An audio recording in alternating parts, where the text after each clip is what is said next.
Unge, der drømmer om at blive, ikke bare stjerne for en aften, men at vinde i X-Factor og bagefter leve af deres talent, kan nu få hjælp til at forfølge drømmen på musik- og sangefterskolen i Sydjylland. Her opretter de en særlig linje for stjernefrø. Music Class kalder de den, og på efterskolens hjemmeside reklameres der med Stjerneakademiet, en efterskole for fremtidens musik- og sangstjerner.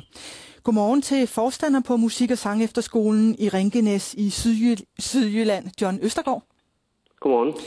I en pressemeddelelse skriver I, at mange unge gerne vil være stjerner, og at I gerne vil hjælpe dem. Hvorfor vil I egentlig det? Jamen i den tid her, der er det jo meget fokus på de unge, på hvad de kan og hvad de gerne vil. Og især kan vi så se, at det er inden for musik og sang. Og de her forskellige programmer omkring for eksempel X-Factor og Stjerne for en aften, har været med til at sætte meget fokus på det. Men vi har den opfattelse, at talent er én ting, og hårdt arbejde er en anden ting. Så talentet gør jo rigtig meget, men der skal også arbejdes med tingene. Og det vil vi gerne være med til at hjælpe med. Flere af jeres elever på nogle af de andre linjer, I har været til audition på nogle af de her forskellige tv-shows, blandt andet X-Factor. Synes du, det er et sundt ideal for eleverne, at de gerne vil til den slags auditions? Jamen det synes jeg egentlig, det er, fordi at det er med til at udvikle dem, og det er med til at sætte nogle mål i deres liv. Jeg synes, det er godt, at man sætter nogle mål. Men det er også vigtigt, at man sætter nogle realistiske mål. Og nogle af dem vendte jo tilbage og var ikke kommet så forfærdeligt langt i selve konkurrencen. Og i samtale med dem spurgte vi så, hvordan var det med det her nederlag? Men de har ikke følt det som et nederlag.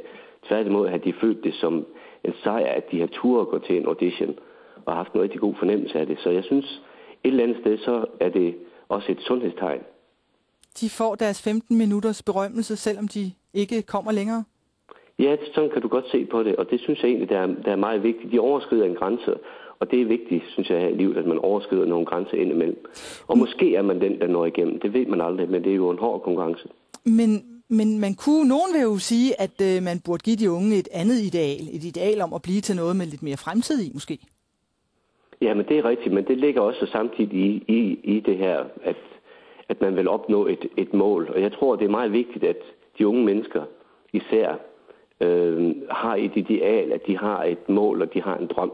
Om det er at stå på de skrå brædder ved hjælp af en konkurrence, eller det er at arbejde hårdt på at nå til at få et godt musikliv, det er sådan set lidt irrelevant.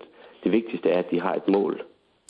Det kommer jo til at se ud, som om I på efterskolen bakker op om den holdning, der siger, at man er noget, hvis man bare er kendt. Er det sådan, du har det? Nej, det synes jeg egentlig ikke, at vi vil bakke op, at man er noget kun fordi man er kendt, men man er noget, fordi man arbejder mod og vil være noget. Det er der, vi synes, at forskellen er, og det vil vi egentlig gerne hjælpe dem til. Og hvis de virkelig har de her drømme her, så vil vi gerne være på sidelinjen og hjælpe til med alt det, vi kan bibringe dem. Så det er det hårde arbejde, I fokuserer på? Det er det. Det er det hårde arbejde.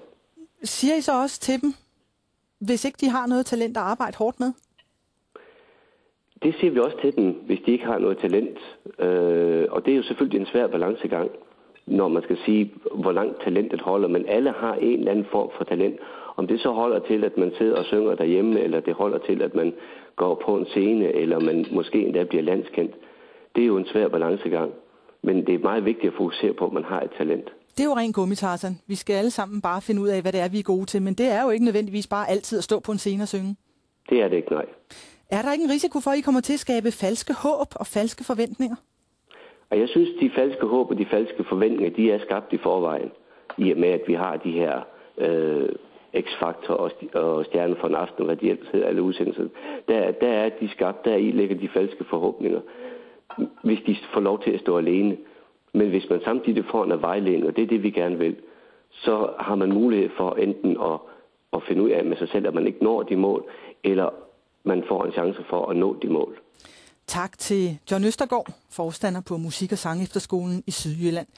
Der er plads til 20 elever på linjen Music Class. I øjeblikket er der omkring 70 elever på hele efterskolen.